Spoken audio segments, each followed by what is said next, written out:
Okay, so I blanched the tomatoes and I was going to make salsa, and then I decided I don't need salsa as much as I need diced tomatoes for my chili and such. So anyhow, taking the blanched tomatoes because I don't want the skins in my thingy, and putting them in the food processor because, as I said before, work smarter, not harder.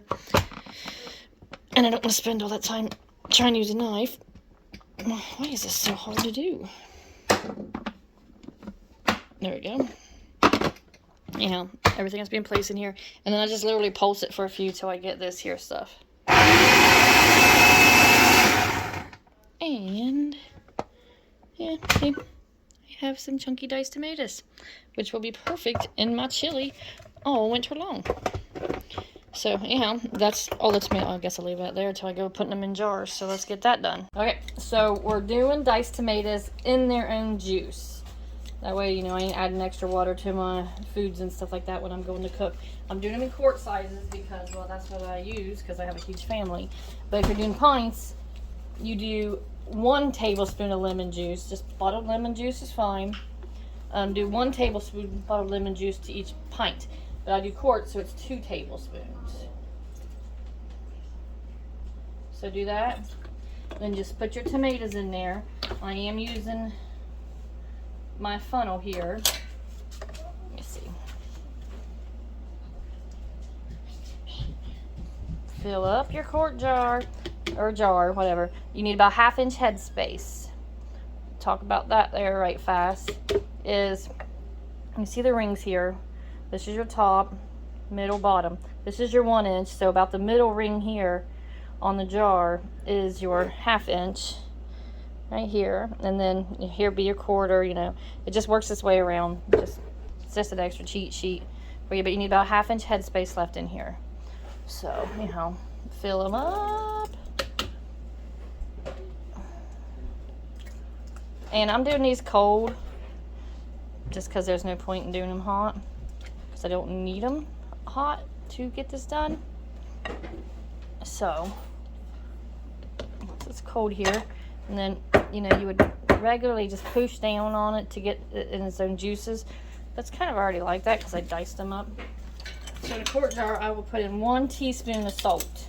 In a pint jar, it would be 1/2 teaspoon of Cannon pickled salt or whatever salt you got. I mean, the salt can be optional. You don't necessarily have to add it. But put it right there on the top. And then you gotta wipe your rims. That's like one of the most important things you can do when you're canning, is wipe your rims. If they're sticky, you can use a little bit of dampened vinegar water. But the funnel helps keep it from getting that way. So let me get my lids and bands.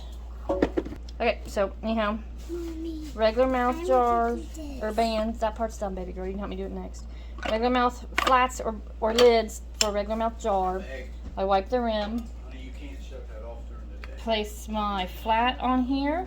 Band on. Finger tight is just right, they say. I struggle with that, but I do my best. Anyhow, that is ready to go into the canner. And I do use a water bath canner. So, and I ain't turning it on yet because I'm not doing a hot pack. So when I get this full, I'll turn it on and submerge these down in there. And they'll have to be completely covered over with water. And then when the roll and boil starts, when you start your time, and it's 1 hour and 25 minutes. So it takes a long time to process these, but you know, it is what it is. Let's get this canner here filled up. Ladle them in there, fill her up. This is how you learn to do it. Plus, you're a really good helper for mom. That's fine. It's just a big diced piece. It didn't dice up too well, but that's all right because they're super good and chili. There you go. Keep going. It's going to take all of them.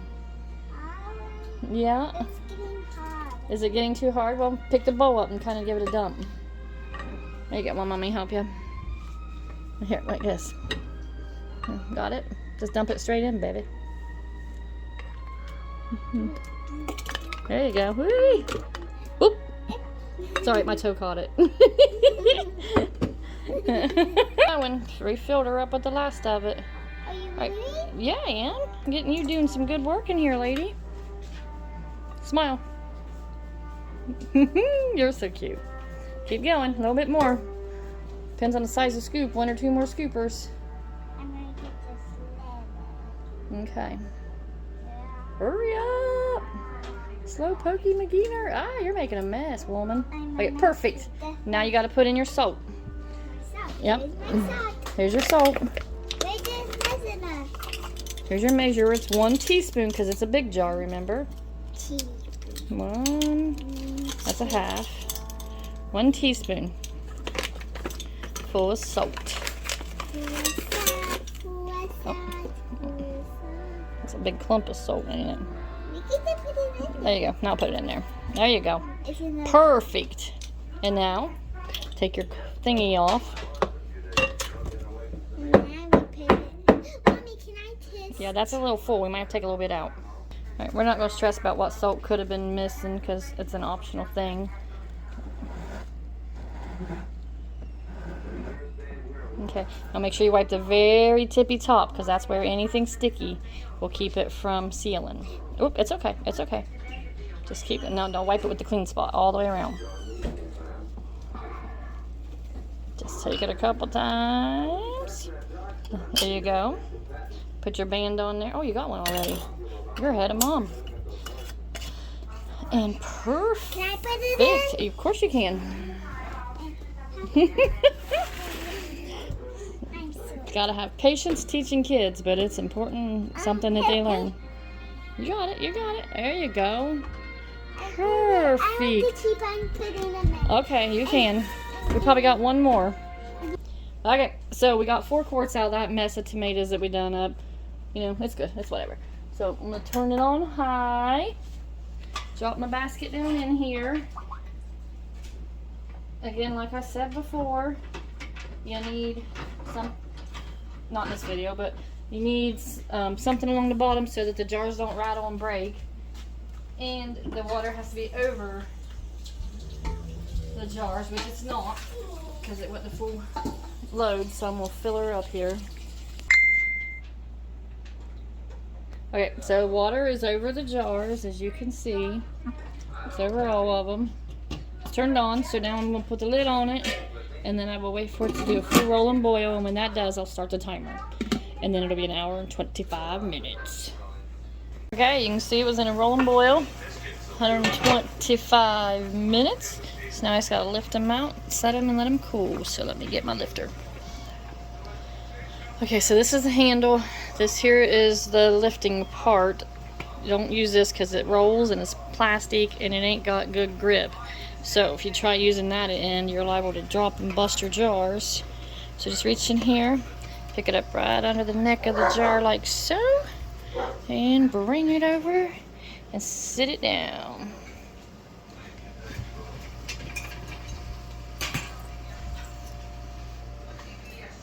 Now remember, these is in their own juice, so clearly you can see the juice difference where that one wasn't pushed as tightly.